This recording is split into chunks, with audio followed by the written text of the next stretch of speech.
Hi, I'm Tim Byrne. This is Tim Byrne Almost Live. It's Wednesday night, and you're going to follow me through this journey with Cheryl Gray from QuadReal. Cheryl is a rock star lady. I've always had some anxiety every time I've actually gone out to Bentall's office over the years.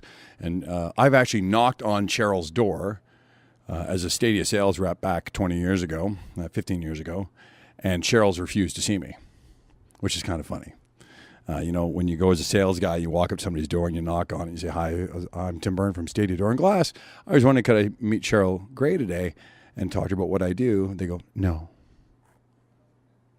And you hand them your business card and then you leave because it's a drag. That's what I'm supposed to say, right? Something fun about my sponsors? I forgot all about my sponsors. Stadia Door and Glass, 24-hour service, rock star company.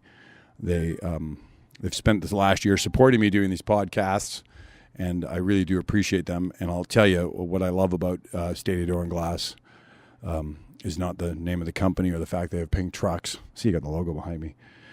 It's actually because they care. And I'll tell you, over the years, the only thing you can't train people to care. And I think it takes a special leadership and a group of people to come together to find people that care, to have the same moral values and the same moral compass, to actually wake up every morning and actually care beyond themselves, but care for other people. And that's what actually makes Stadia Door and Glass really special. Burn on demand, handyman, and general contractors.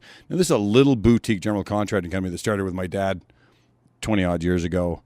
And my dad kind of passed it to me, and I passed it off to my daughter, Catherine, who runs and operates it. They are a really intimate boutique little company.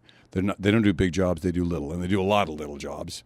And the nice thing is Catherine's hands-on, drags me in now and then to make sure that things go right. But for the most part, Catherine and her team, Richard and Lori and Sherry, and I don't even remember everybody who's there, and the goat, Kevin, who's going up there next week.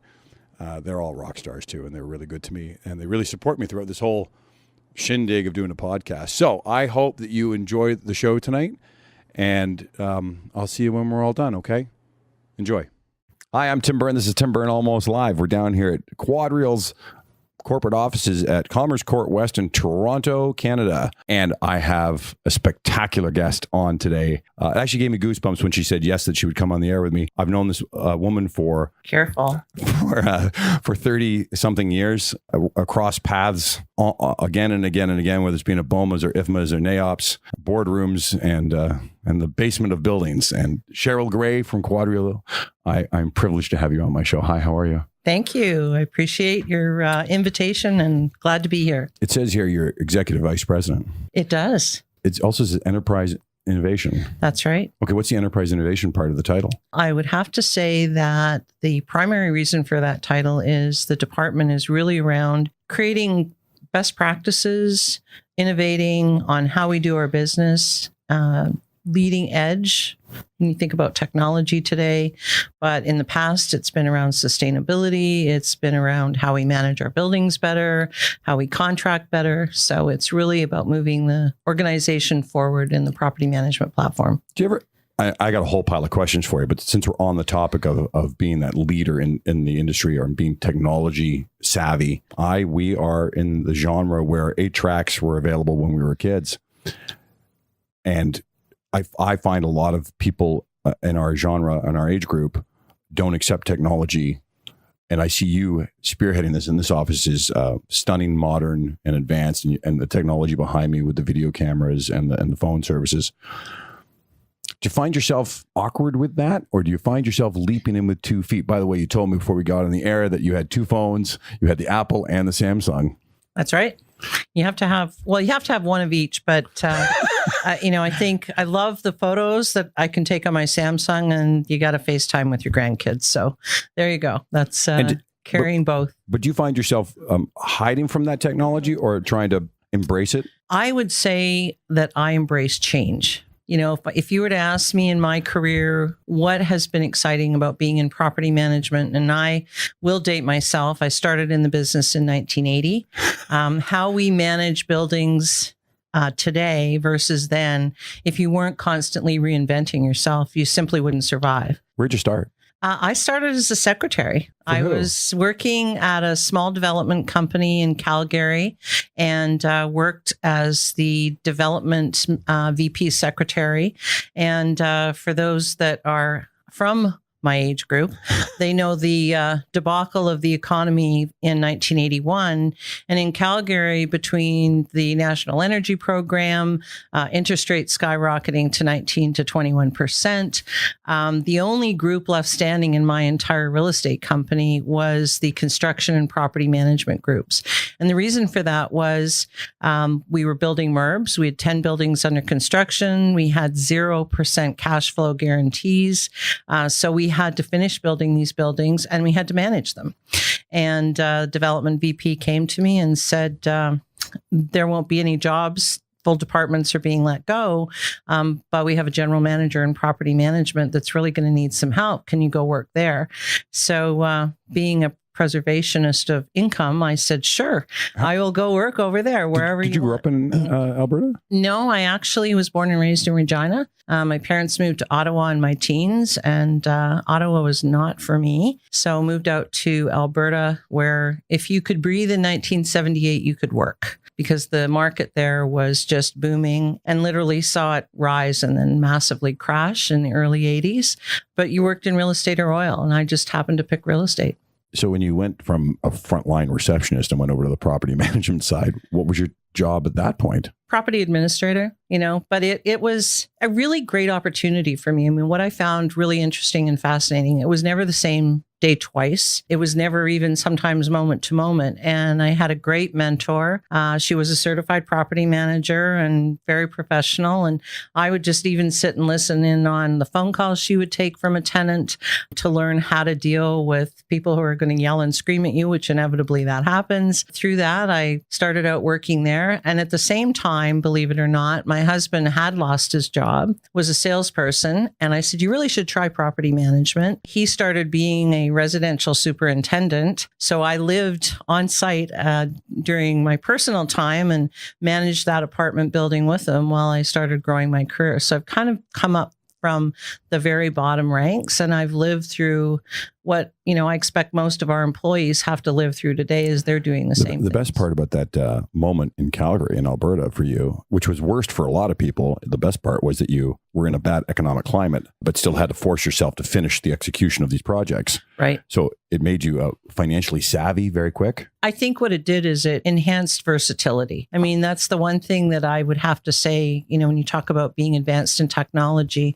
I've joked about it, but it really isn't meant to be funny as much as ironic, in that if you look at sustainability back in the early 2000s, I remember going to Ottawa and we were talking about what is a green building. And there were a number of us that said, at some point in our future, we won't be saying there's a green building. It'll just be the building. We now have the same conversation about smart buildings. And I would say 15 years from now, they aren't smart buildings, they're just buildings, but there'll be something else that will come along. Inevitably, it does. 9/11, security. You think about SARS and pandemic, and you think about all of the issues that impact us in the world, impact the built environment. So we're kind of at the forefront of whatever's hitting us. It's funny, whether it's being Uber or the record industry or the taxi industry, you're right. So buildings were green. Now they're just buildings. Right. Smart buildings are, you're right. Another 10 years will just be a building again. And there will be the next evolution of something to happen with inside these buildings. Right. And your job, where you sit, I guess, is to figure out what that next evolution is going to be and try to scratch that surface before your competitors do. Yeah. I mean, I'm a bit of an adrenaline junkie. So I will say that, I always like looking for that next best thing. It's what makes the job fun. It's what's made my career exciting, and it's opened a lot of doors. So embracing technology, if you are the kind of person today, like I think we had some green deniers back in the early 2000s, I think you're risking missing it. The boat. And when you're working for a company like QuadReal, where they're long-term hold, it's important for us to consider not what's going on today, but how we're going to be impacted 10, 15, 20 years from now. Okay, let's go back to your career. What happened after Calgary? My husband and I were both going to lose our jobs. Our companies were going bankrupt. You finished the buildings. You got them up and running. Finished the buildings. Go back to the 0% cash flow deficiency, vacancy. They were residential. Vacancy was, according to CMHC, 30%. We were happy if it was 40. So my husband, married, small daughter, family in Toronto. So we decided to, in advance of the internet, went through the newspapers, went through phone books, wrote 100 resumes, came down for a week's vacation and landed a few interviews. And luckily, my husband and I both got offered the same job. I said, you take the job, I'll find a babysitter. And we moved to Toronto. So you stayed home with your daughter for a little bit? A few months. Yeah. I mean, I had never lived in Toronto. My husband had. It's a bit of a culture shock when you're coming from Regina, born and raised. So just getting used to getting around was a bit of a challenge. The opportunities, though, were limitless. So thank God. What year was this in that you came to Toronto? This was 1984. Started working very early for a small company, but within a short period of time, went to work at Manulife, and just the list went on, Enterprise Property Group and Trizicon. I think one of the greatest things about your career is that you've gone through some recessions. So you talked about, you talked about the Calgary one, and then you came to Toronto in 1984. So 1989 comes here in Toronto. And Toronto was pounded at that one. It was, yeah. Was your career affected in that 1989-91 thing? No. And for two reasons. I mean, one of the things that I think was different about Calgary is it imploded companies and it didn't have a very deep market when you think of the size of the city, even at that time, relative to Toronto. So the joy of being in property management is whether you're 50% occupied or 100% occupied, you still have a job. And I was working for Manulife. So I remember leasing coming in and saying, wow, we did a deal. It's only $1 negative net effective. That made us really happy because we were at least covering most of our operating costs. You still needed to run the building. So the kind of progression in your career that you could have in that market as a property manager really wasn't limited. We certainly saw a lot of firms go, though. If you think back, Bramley, Campo, just to name a few. Utel Goodman got sucked up. Like there's a whole... Utel Goodman actually was... Well, Bentall Kennedy. Right. Yeah, I think that there was some interesting opportunities that came out. But most people in the business, maybe the name change, it kind of goes back to what I've always said. Companies will come and go. So you're only as good as your reputation. And that's something I really worked hard that, I valued my brand, that I would always be considered, someone who would be a great part of a team. In 1990, and the Bramleys and the Olympia Yorks, right. Were you scared? Because you had, and I'll be honest, we were working, and I had friends, like people were losing their job and going into buildings and they were half empty. Right. And I know you worked for Manulife at the time, but was there anxiety wrapped around that when you're sitting with a bunch of friends having a glass of wine after work and you're going, okay, things are not, it's stagnant, and how do you make it work again? I think I was not personally fearful of any implications of it at the time for a variety of reasons. It actually created a lot of opportunities, and the opportunities were working closer with your tenants who were experiencing a lot of implications for their own space needs. We had the vendor community, so our contractors were really implicated. And, we were doing a major, I think it was a full floor, if I recall correctly. It would have been around 91.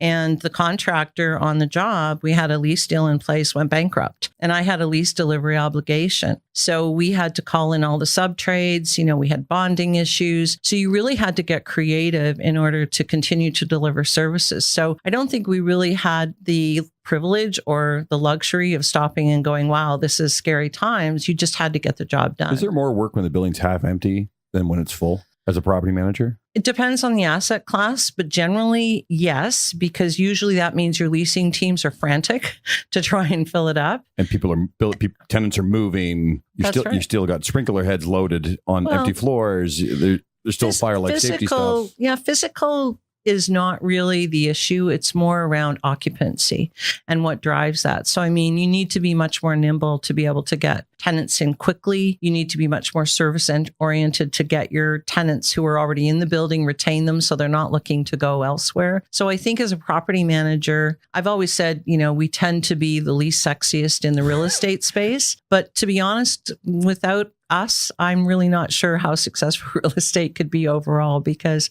we're the ones that are there at 2 a.m. when there's an emergency. We're the ones working really hard with contractors to get tenants into the building. We're working really hard to make sure the tenants are happy once they're there. And then at the same time, we're worrying about smart buildings and green buildings and cybersecurity and, just to name a multitude of issues. When did you leave Manulife? I left Manulife at the end of 1994. I moved over to Enterprise Property Group, another name no longer in existence. Yeah. Enterprise was purchased by O&Y. Right. I left just at that time.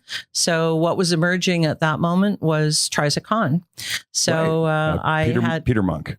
Peter Monk. His that's group, right. It was his group. That's right. And was managing Consilium, which was the crown jewel of the Prudential portfolio. And Prudential put their portfolio up for sale. Many, many potential purchasers walked through the building, and I met Trizicon through that process. And what happened? Did you ever meet Peter Monk? I did not meet Peter. Met a number of senior folks really through that real estate space, but many times went to BCE where his offices were, but don't recall a personal meeting in that space. The interesting part about Trizicon was at that point, Peter's mandate was buy. I remember doing due diligence on the Cadillac Fairview portfolio with our folks, and then only to learn, I don't even think it was a year later, that I actually had a cleaning contractor senior vice president call and say, "So I hear Trizicon's putting their whole portfolio up for sale." I remember that. And he was quite right. Actually, that was how I first found out that Trizicon was divesting itself of its portfolio. Luckily for me, I had been talking to Bentall right around that time, and a name that wasn't really common in Eastern Canada. So it was a bit of a risk. It came from Vancouver, right? They did.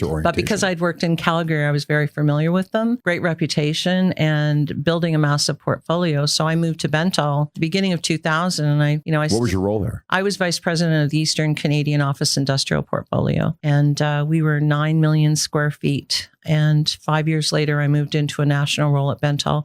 We were 34 million square feet. What do you like running better? Commercial, like an office tower, industrial, retail?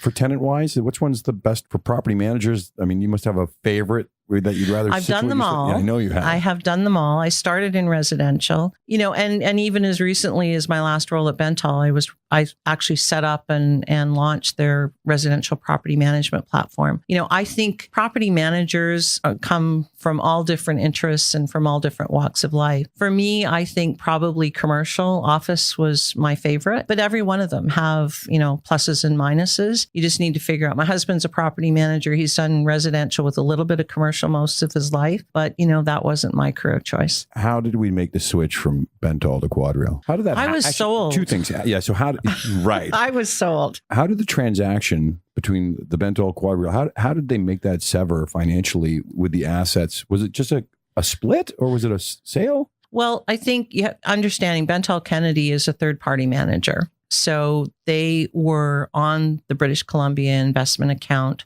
I believe, since the late 70s. And Bentall went through a number of iterations, but BCI or BCIMC, as they were known at the time, were very much a key client of Bentall's. But if you think of both Bentall, GWL, and RealStar, who were their real estate managers that were chosen for the Canadian real estate, and then you think about Teachers, Cadillac, you think about SITQ, Ivanhoe, yep. You think about Oxford and Omers, it was a conscious decision of BCI to internalize their management. And what that meant was, like those other pension entities in Canada, which is quite common here, not so much around the world, they decided to set up QuadReal. What was unique, and I go back to being an adrenaline junkie, is that we were a 48 million square foot startup. So there were a number of us within the Bentall Kennedy world that were identified to move forward to set up the BCI company, which became QuadReal. And while I had a bit of a dual role finishing off the residential leadership at Bentall Kennedy, Remco Dahl, who's our Canadian president,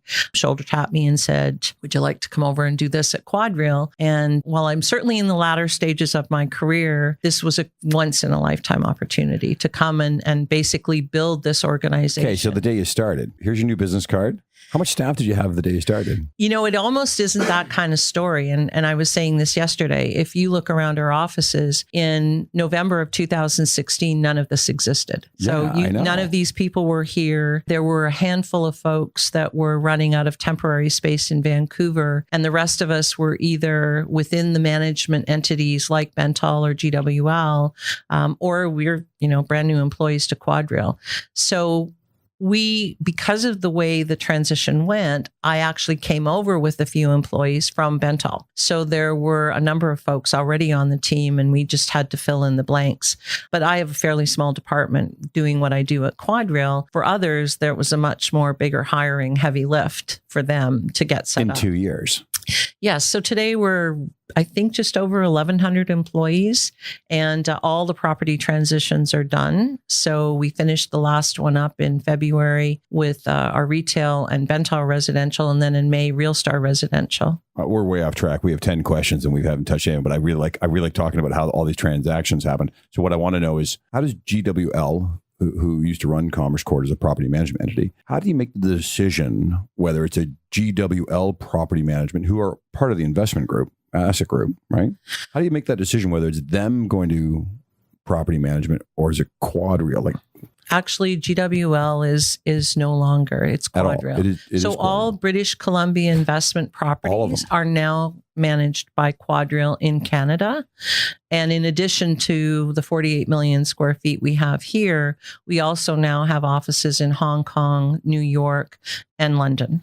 So how do you handle the HR side? And I know HR is not my specialty, but how do you handle the HR side of that when you have at the time, going back a year ago or so, when GWL had its own little property management wing, and it wasn't that, and it still does. But those people, and when you made the transition to the properties that you were invested in, like this one, Commerce Court, did those people all just join you, or do you resign them out and then rehire them? No, if you think about property management as a third-party entity, it'd be no different than, I'll use an example at Enterprise Property Group. A client would come to us and say, we want you to manage, our assets in this jurisdiction. You agree on the contract terms. The majority of the times, the staff will go with the building. In my case, and I'll go back to even to Concilium, Oxford bought that property.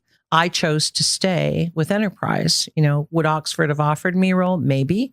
You don't just have this whole team waiting to manage properties. So most property managers, think of what I said, companies come and go. Property managers are needed, as are the building staff. So typically in most of these transitions, you would find that the staff would come over. So they would be offered. In our case, because of the nature of the deal and the size and number of employees, all of the employees were offered a role. Do they get severed out, though, from the old company and then put into the new one? Or do they just get laid off or let go? No, it's a transition. And every deal is different, but you consider the size of this. You also consider our owner. Reputation is everything. Sure. We did the right thing by offering employment, honoring, their tenure, mindful of their compensation, their titles, etc. And along with that, created a lot of new roles because it wasn't all just about the buildings. There's been a lot of new employment opportunities for other folks as well. 1,100 people.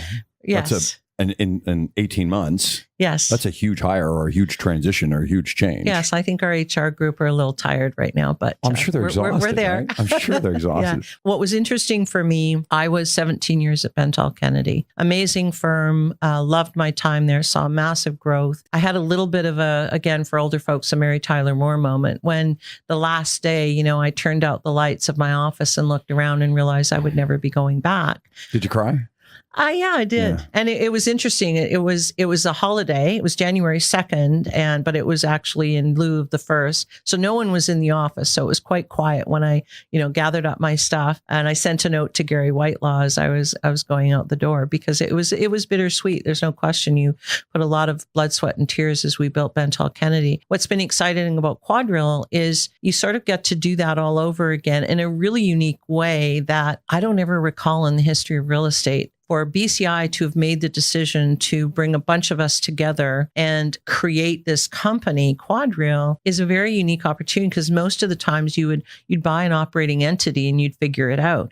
We built it from scratch. It has been amazing. A little tiring. That. I would like that's me. What you explain, your adrenaline junkie. That right. I love that experience. If somebody said start from here, I want it to be. Yes. A, B, C, D, all in a year. Yeah. That to me is like a challenge that I would not let go of. Yeah. We're gonna move on, and I'm gonna talk to you about being a woman in business. I'm jaded because I am surrounded by extremely professional, talented, aggressive businesswomen all around me. And I have never seen what the media has portrayed over the last 3-4 years, everything from #MeToo to indiscrepancies at the workplace with women and men. I sound really bad because I'm a 50-year-old white male, but I've never seen the problem, because my sisters. And do you know why? Because you're a 50-something white male. I got it. But women like you, Maureen Federchuk, Ruffalo. Right. Yeah. My sister, my mother, my wife is a CFO of her own business. I'm surrounded. My daughter's sitting across from us. I'm surrounded by these powerful, outspoken women. Do you think in your tenure, in your career, that you've seen discrimination against yourself? Like, has it been a tough road to tell people that I'm great, I can run it, I can do it? Has it been a tough road for you? Well, I'll go back and I'll pick on you for a moment. Go ahead, pick on me. I'm okay. I thought it was quite interesting that you said aggressive women. I love it. But if I were a guy, would I be aggressive or assertive? Only because of my particular, this is my personality. So you're talking about on a global level. Tim Byrne, personally, whether you're an aggressive woman or aggressive man, I think I would use the same. Yeah. I personally would use the same words. Most don't. So I've seen it all. I have 2 daughters, 126, 134. And I'd like to think we've progressed, but I've, heard things that are happening in their workplaces. In real estate, when I started, I remember at Manulife, we were building a building. So it would have been 1988. In 1988 in Toronto, the construction companies were bringing guys in from the Union Hall. And I say guys because I think I've met one construction person in the actual build side. In those days, I think there was one. I walked into the first meeting. Property manager had been there, left. Manulife gave me an amazing opportunity. Great boss said, yeah, I know you've done residential, but there's 3 office buildings we'd like you to go run. And by the way, there's a 4th building under construction, but we know you can do it. Being the adrenaline junkie, I go, sure, no problem. I'm in. So off I go. I won't tell you how many nights at 2 a.m. I probably was still there. But what was very interesting, so 1988, I walked in. Obviously, my predecessor was a guy, property manager, walk into the meeting and immediately was assumed to be the secretary. I could give you a multitude of examples. A company that shall remain nameless. I had a boss. I had applied for the role to move up. I didn't get the job. They hired this guy, and I decided I was going to outlast him because he was useless. Probably one of the worst bosses I ever had.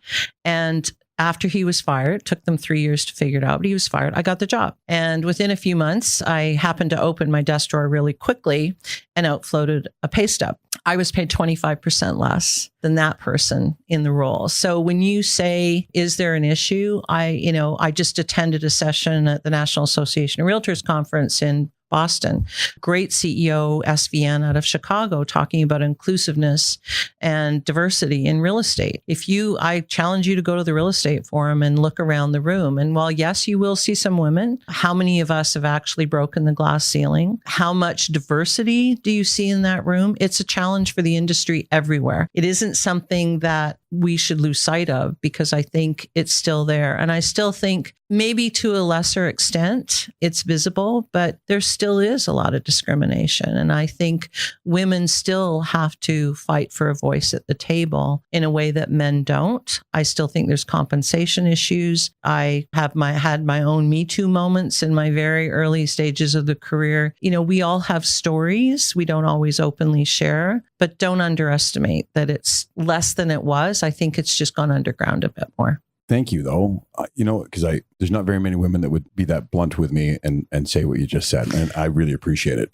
I'm gonna let you know that I've had my own Me Too moments. So I'm an owner of a few businesses. I've been and I don't look like an owner, and I've been in my own factory. And I've had an employee walk up to me while I chose as the president to unload some trucks, tell me that he heard the owner was a-hole and rotten and was really derogatory. Right. And I ignored it and let him continue. And I laughed. I've had a staff member from one of my departments ask me to take my shirt off.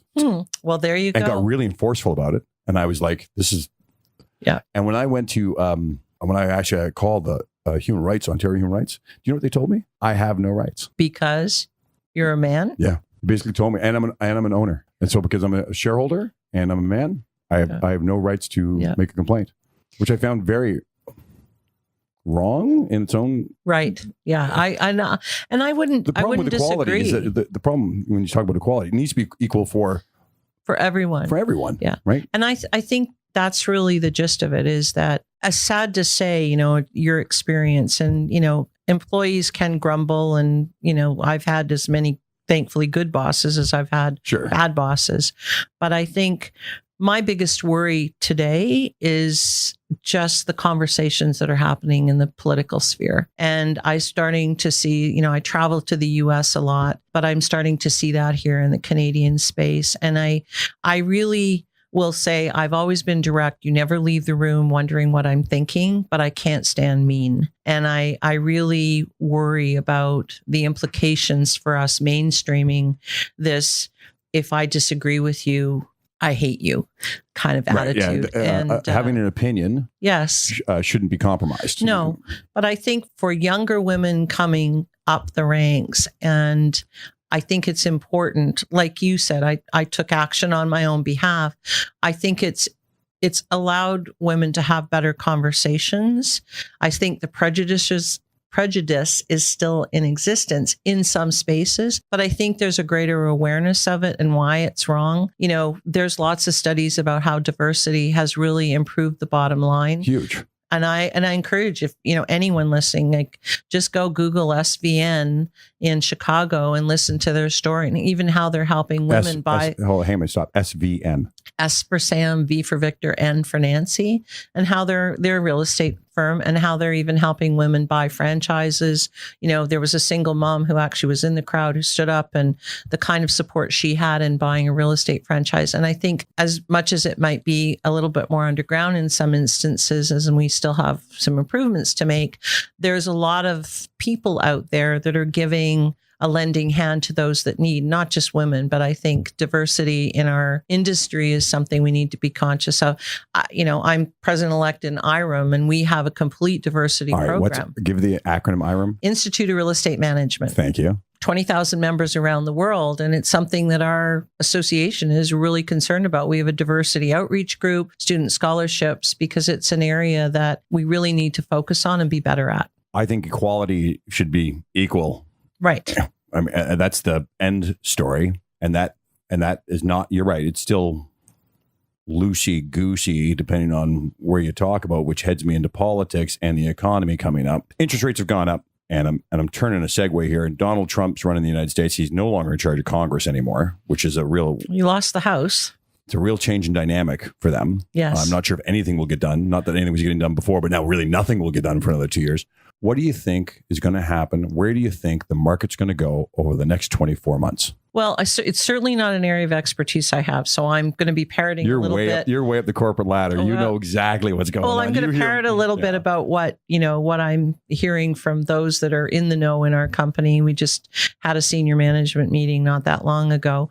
I think in the Canadian space, there is a lot of appetite for pension fund money. There isn't a lot of real estate, but there's a lot of opportunities. And I look at what we're doing in doing new things in a different way. And I just actually read 2 articles yesterday that, number of developers in the United States, GGP was bought, a lot of the old traditional malls, and, light bulbs gone on with Brookfield that they're going to reposition 100 malls. And what they're going to do is exactly what we're doing. If you look at our Oak Ridge and our Bayview Village developments, you've got these legacy, excellent luxury retail opportunities, and we're repurposing for both residential, office, and retail at the same time. So Oak Ridge is a $5 billion development, huge property in the suburban market of Vancouver. We're going to have 5 residential towers. I think it's 1 million square feet of retail. There'll be lots of green space. So what's changing in real estate for everyone is it's now becoming an experience. It's not 4 walls, and some lights and the temperature is comfortable. It's more about the experience. And everyone is sort of driving, technology is driving those changes. Our occupants are driving those changes.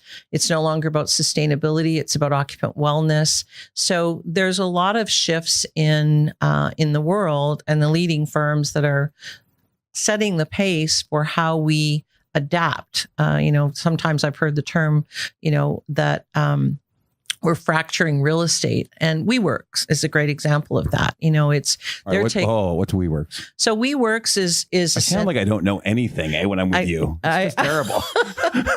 I encourage anyone to Google it that hasn't heard, but it essentially is a firm that I'm not even going to try and guess what I think its last market value was estimated at, because they technically really don't own any of the assets, but they will come into a building, they will rent space from the landlord, and then they will turn that space around into offices that they will rent out to you. Like executive office, that old model? New model. So really it's around, they just offer one-stop shop services. So you're a single person business. A single proprietor. And you need office services. You need a place to collaborate. You maybe need a meeting room. You need an office. I've even seen a toured one in Chicago. A reporter who works out of New York keeps a small office in Chicago when she goes there. So it's really around fracturing real estate, that instead of, you think of a landlord, well, yes, you want space for me. It has to be X feet. It's like a 5 or a 10-year deal. People need to be a lot more nimble and fluid, and businesses need to grow and incubate. And then they maybe need 2 offices, and then they need 5 offices. So WeWork is really around that nimbleness of the legacy, breaking the legacy of real estate, that you have these long-term fixed deals. The other thing is, from a market perspective, no one knows when the next recession's coming, and everybody talks about it, but we see lots of opportunity. But I'll echo our CEO. We are global, but we're really only in certain cities. So, if we talk about investing in the UK, that's London, but we are looking at opportunities. Technology impacts are big, so we are also very focused on investing in data centers. We're looking at alternative asset classes. We have some senior housing. That's another space that we're looking. You spread the risk around. Right? More what it is looking for opportunities, because always remember, the underlying factor to this is we're responsible for pensioners' money.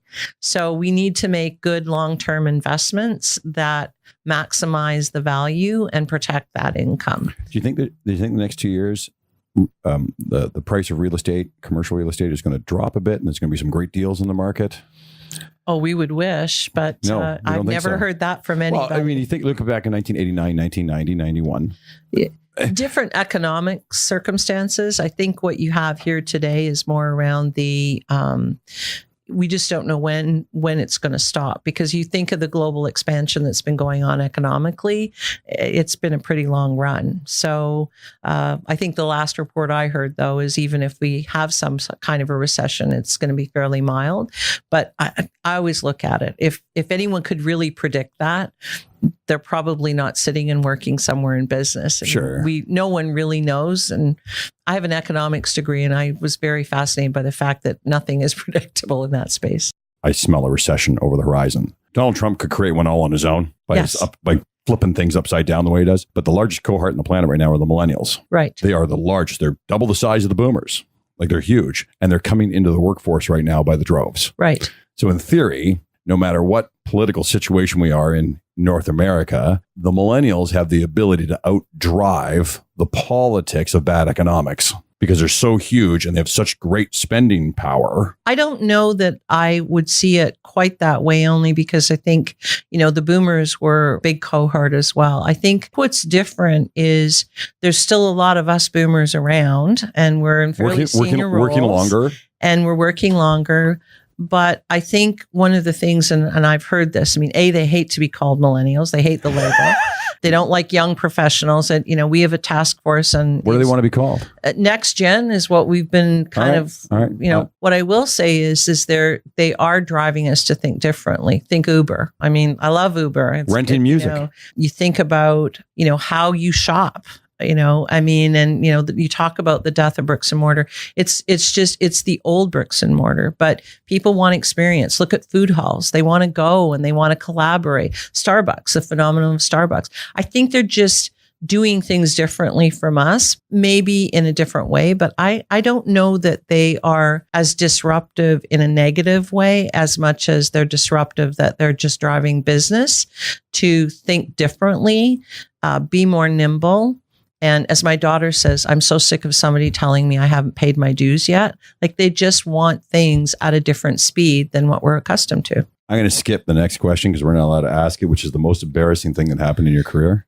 Do you want to answer it, or do you want to skip by it?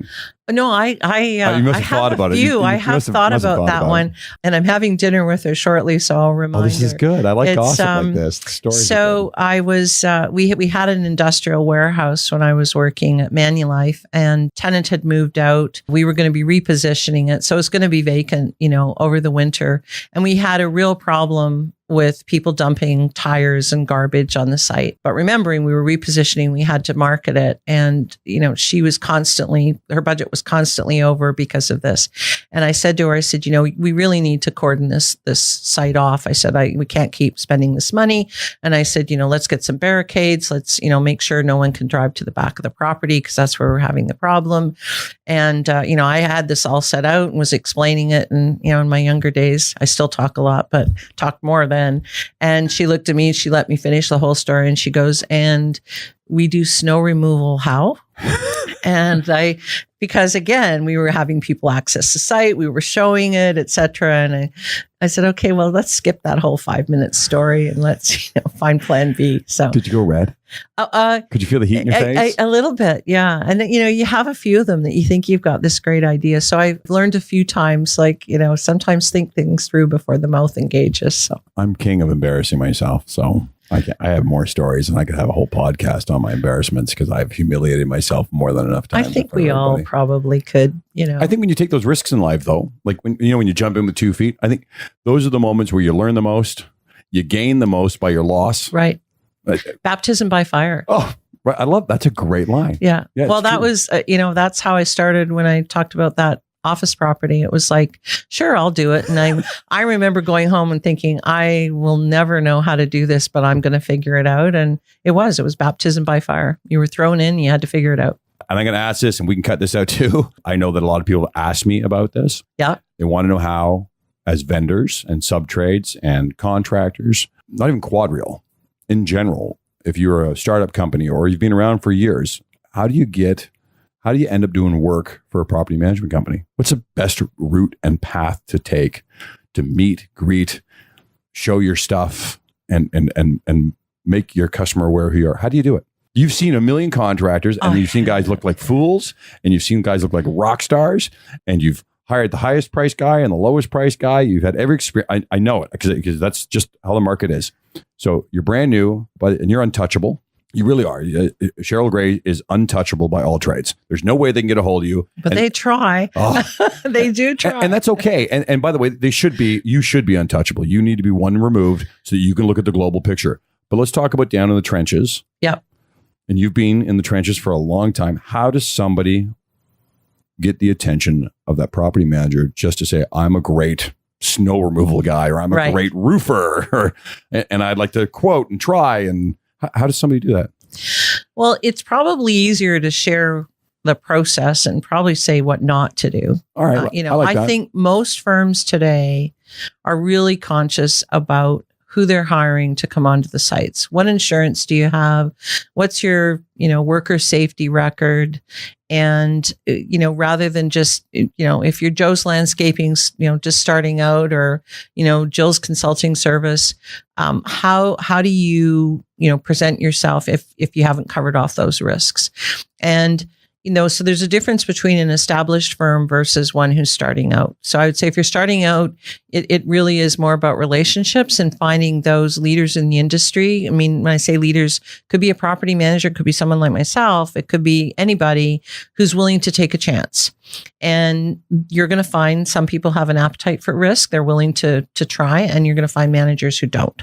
So if you're in that startup category, you really need to try and align yourself with someone that's out there. How do you do that? The main thing is watch the industry, see who the leading firms are, see who pops up, and, checked out LinkedIn a little bit, see what kind of innovations there, pick some firms and target. Because if you have, here's why I know your firm really likes to try stuff and you're really working in technology. Here's what I have. You're probably going to get a little bit better success rate than if you haven't spent the time. Oh, and I get emails all the time. I have this great thing. I'd like to have 5 minutes. Do you ignore emails like that? I don't. And I apologize up front to anyone listening if you haven't got an email, but I do try to respond to everybody. Do you really? I think it's a professional courtesy. I think. Sorry, stop. That does not mean that everybody tries to call Cheryl Gray right now. Yes, do not please, do that. Please. Yeah, sorry. Yes. There will be a limit, but, I do try to respond, and I have a lot of empathy. I mean, if you're out trying to sell in our space, I don't know that every manager does a great job of treating their service partners, and that's the way I look at it, very well. And sometimes, for all the things we can complain about that as a property manager we experience from above and around us, we sometimes can do to our own contractors. And I really don't like that, but that's just me. It happens all the time. It happens all the time. And I'm the guy on the other side. I try to treat people the way I would like to be treated, which means if you email me, even if it's annoying and ridiculous, I still give you an answer, or I'll refer. Which may be just as annoying and ridiculous answer back that you sent to you. But the other thing is that I look at someone who's got my attention, where I do take the time, and I'll say, I'm not responsible for that area. You'd really have to reach out to our property managers. And then let's pick snow removal as an example. And then the next email that comes back, well, can you send me a list of your managers? Okay, now you've really annoyed me. So you have to be conscious that if you're really interested in doing business, go do some homework. I'm sure it's pretty easy to find out who some of our managers are, because you're not going to get all of them, and sending an email blast or phone call out isn't going to work. How do you guys find new customers? Or you just stick close to there's two customers you have, right? You have the people that are actually funding the asset, which is your pension funds. And then you have well, the first one's kind of easy because the money's there. Sure. And they decide how much they're going to spend, what they're going to do, where they're going to move their asset portfolio. We have a board. We have investment parameters in which we're guided to place that money, and they're the only entity we need to satisfy. What about the tenant? Let's talk about the tenant side then. How do you find new tenants? Do you have your own leasing group? We have our own leasing group, but clearly strong relationships in the brokerage community. We have a big effort on our development side in terms of when we're doing some of the new developments and marketing. I mean, we were very fortunate to land Amazon at our property, the Post, which is the one Old Globe and Mail. No, this is downtown Vancouver. Okay, this is the old post office. All right, yeah. So full city square block, massive redevelopment of that site that BCI tied up probably a couple of years ago when we were at Bentel Kennedy. But anyway, did you say Amazon? Amazon, so 400,000 square feet. Really? Amazon's coming into the building. So it depends. There's day-to-day transactions that go on that, we do. We're building a distribution center for them in Alberta.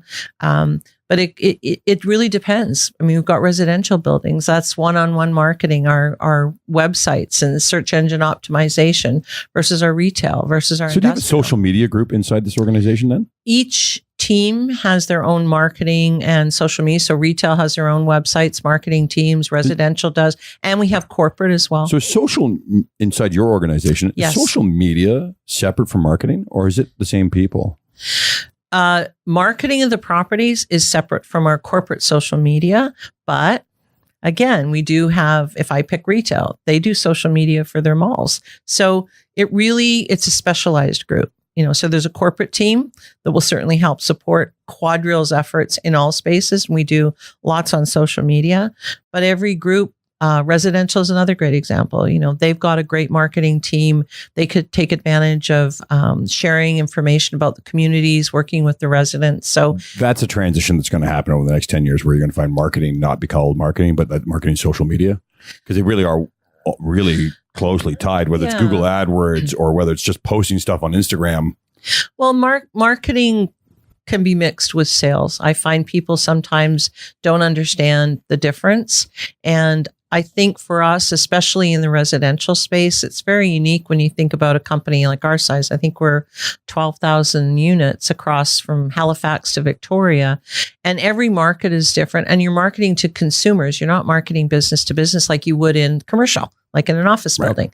So the expertise and the way you do it and how you accomplish it and how you message it is completely different for our residential than it would be in our office buildings. And in our retail, who's your customer? Well, your tenant, and you've got a really strong business relationship bringing customers into the mall to buy in their stores. So, that whole marketing relationship is quite unique. So it isn't a one size fits all. Yeah, I think that when you just said it, a lot of people don't understand the difference between selling and marketing. Right. And for me, the bigger difference is that selling is a human experience, where marketing is a brand experience. It's about knowing what QuadReal is and your product. Marketing's about that product, where the selling is transactional. Is to me, I'm going to bring something to you and you're going to buy that from me. That's a transaction. Right. Marketing to me is making you want to buy that. Right. That's the bringing difference. You to the cash register. Exactly. Helping you drink that Kool-Aid, right. Versus selling you the Kool-Aid. And I think it's a unique skill that certainly in real estate, we've got association management, in the Institute of Real Estate Management, we hired a VP of marketing. And the reason is because it's different than, we've just got another 10 members. We've sold 10 members, on moving into our association through a designation versus why do I want to have a certified property manager designate? I need to market to you to make you want to go and spend the time to get the education. So we've really, I think, changed how we're looking at the market. And that's not intuitive for all people. Okay. I've eaten up too much of your time. And I'm really sorry. You know where I'm going right after this? Where are you going right after this? I'm going over to Kingset. Oh, well, there you go. Bill Logar, say hi. And I really appreciate all your time. No problem. And by the way, the stuff that you said and the information you gave is so enlightening. And I think that a lot of people they don't get this close to you. And the story is incredible. Yeah. And I think people learn from others. I think the best learning is from somebody who's already been shot at. Or the dialogue. It's funny. You look at BOMA and those organizations that try to make that collaborative thing, bring people together. Yeah. Probably one of my, actually doing the social media and the podcast thing and I've been interviewing a lot of other trades and profiling other companies. By virtue of learning somebody else's business, I've actually realized that I'm making my own better. Like it's been an incredible turning point in my own learning. Right. By bringing in, a paving guy, an elevator guy, a security, and has nothing to do with what I do, but that knowledge has made my business more intuitive. Yes. Because I understand what's going on around me. Yeah. Because sometimes we work in isolation. We absolutely Brutal, do. right? We get inside of our own little world and get stuck there in a bubble.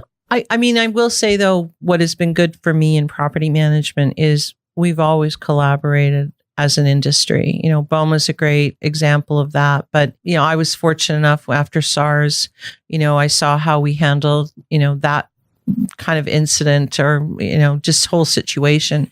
And as an industry, we really didn't do a great job. And I just called a bunch of the major firms after and I said, I think we need a pandemic plan for the industry because, we can't keep robbing all of our own cleaners and security people. At some point, it's not sustainable. How do we work better together? And, like then, and that's 10 years ago. Yes, it is. We all collaborated and we came up with what ended up being a gold standard for our industry, very specific to us. So that's the fun part of there's really a lot of like-minded professionals out there and everything we do in buildings impacts people. There isn't anything, whether you work, whether you live and be entertained. You stay in a hotel. People who manage those buildings impact everybody, the world. And that's a pretty cool opportunity. I mean, that's why I encourage young folks to come in, because I don't know if you want to really make a difference. And that's our tagline. I say at IREM, but I really believe in it, is that, you want to make a difference. Property managers make a difference. And I think it's really a cool career to be in.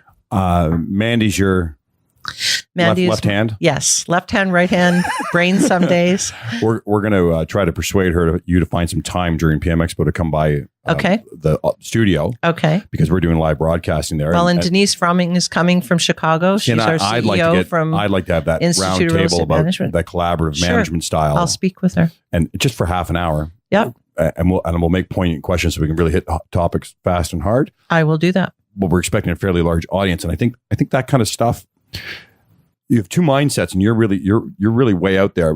The truth is that there's a lot of people with closed doors and don't want to have that collaborative mindset, and they become very proprietary. Yes. And ironically, that being that proprietary, you end up not learning or changing or being evolutionary. You just end up stagnating inside your own bubble, and saying to somebody, it's okay to talk to your competitor, because we're all going to become better for it.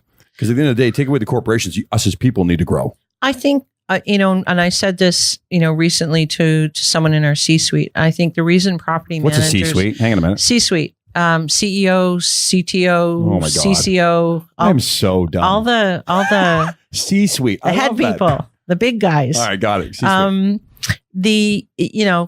Is that property managers do collaborate. The transactional side of real estate's different. You're not going to have leasing person to leasing person having a chat about anything specific. Sure. They may talk market, but you can get that publicly. What's different about property management is you're managing buildings in a public way, and the processes and the things you offer. Yes, we're going to put pink icing on instead of, chocolate blue icing, whatever, but you're still going to have icing. And so I think it's really why I found the industry to be, I think, thought-provoking, and I honestly feel we have made a difference by doing those kinds of things, because people look to us when there's crisis to be there for them, and looking like you actually know what you're doing is a good thing. Cheryl Gray, you are an amazing lady, and you have Thank you. The whole time I've known you, I've actually been a little fearful of you. So talk about powerful you wouldn't be women. the first person to tell me that, but I may bark, I don't bite. Which, by the way, and I mean that in a sense of respect and honor, not fear. Like, yes, you're a powerful person. You know where you want to go. You know where you want to be. You're direct. You're a straight shooter, and you live by a few rules that I live by, which I honor. Which is one where I always tell my daughters that don't say anything to anybody you can't say to their face. Right. And if you live by that, you end up not being a hypocrite. Exactly. And you live by honesty and truth. Yeah. So with all your energy, where are you going to be in 5 years? Florida. Really?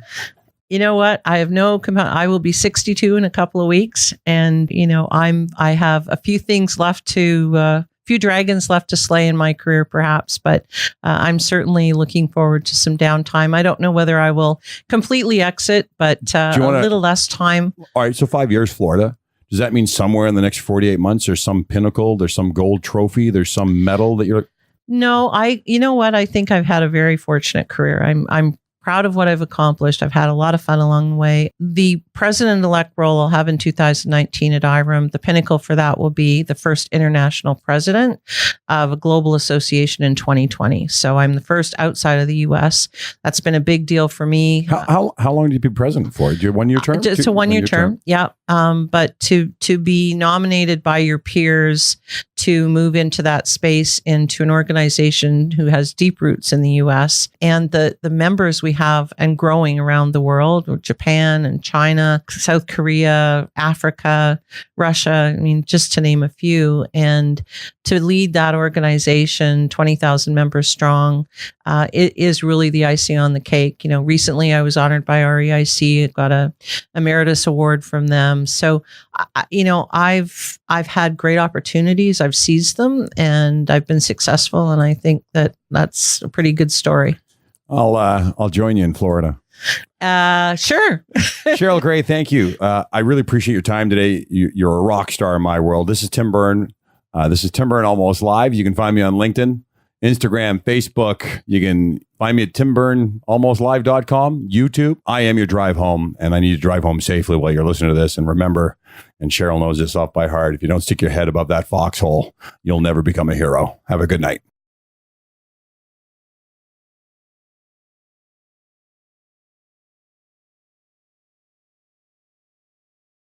I hope you enjoyed Cheryl Gray as much as I did. That was it was a rock star moment for me being in the QuadReal office. I didn't realize how many people actually listened to the podcast until I walked in there and realized that half her staff walked up to Alex Byrne and I and wanted to shake our hands and say hi and ask how to get involved. Last week, we were at PM Expo. We brought Kevin the goat. We had a live goat down at the expo. Super fun. It stunk. Had a lot of pellet poos everywhere, but otherwise it was good fun. And we're taking that goat on a world tour, going down to Denver, Colorado in April. Don't forget to subscribe, like, or comment on timburnalmostlive.com or wherever you listen to me, Facebook, Instagram, Tim Byrne Almost Live, Google Music, not Spotify. Spotify hate me. iTunes. Who are we supporting? What? Yeah, okay. So the more people that subscribe to it pushes us up the like rating. And I'd really like to keep this thing going for another year inside the property management industry and the facility management industry right across North America. So I need you to press the like thing and the subscribe thing. And don't ever wear a do-rag. Oh! What else? That's it. We're done. Good night.